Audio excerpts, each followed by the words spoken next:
Su 24 tratti di mare e fiumi analizzati, 6 sono risultati fortemente inquinati e 3 inquinati.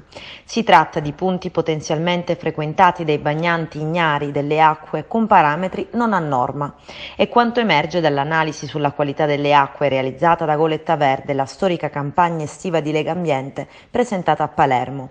I 6 punti giudicati fortemente inquinati sono la foce del fiume Delia a Mazzara del Vallo, Trapani, la foce del torrente Cansalamone nel comune di Sciacca, ad Agrigento, la foce del fiume Palma nel comune di Palma di Montechiaro, sempre in provincia di Agrigento, lo scarico dei reflui fognari sul lungomare Galatea ad Acitrezza nel comune di Acicastello in provincia di Catania, la fiume del Foce Alcantara tra i comuni di Caltabiano e Giardini Naxos tra Catania e Messina e la spiaggia vicino allo scarico del depuratore a Castelvetrano in provincia di Trapani.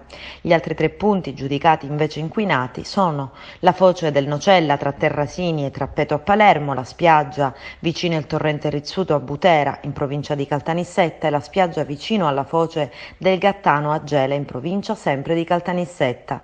I dati rilevati da Goletta Verde in Sicilia ci dicono che lo stato delle acque della nostra costa non è per niente roseo, ha detto Claudia Casa, direttrice di Legambiente Sicilia. C'è di più, a preoccuparci non sono solo gli alti livelli di inquinamento, ma lo stato di abbandono di alcuni tratti e il fatto che gli stessi punti risultino inquinati da più di 10 anni. Ci sono ben 5 foci di fiumi, oltre i limiti di legge, e altre 4 spiagge dove l'acqua risulta inquinata.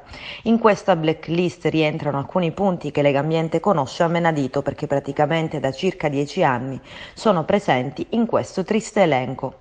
Al di là dei numeri, il dato più sconcertante resta lo stato di arretratezza del servizio di depurazione dei reflui, ha aggiunto Legambiente. Basti pensare che il report siciliano di Goletta Verde ci mostra come la maggioranza dei punti analizzati, 19 su 24, non venga monitorata dalle autorità preposte.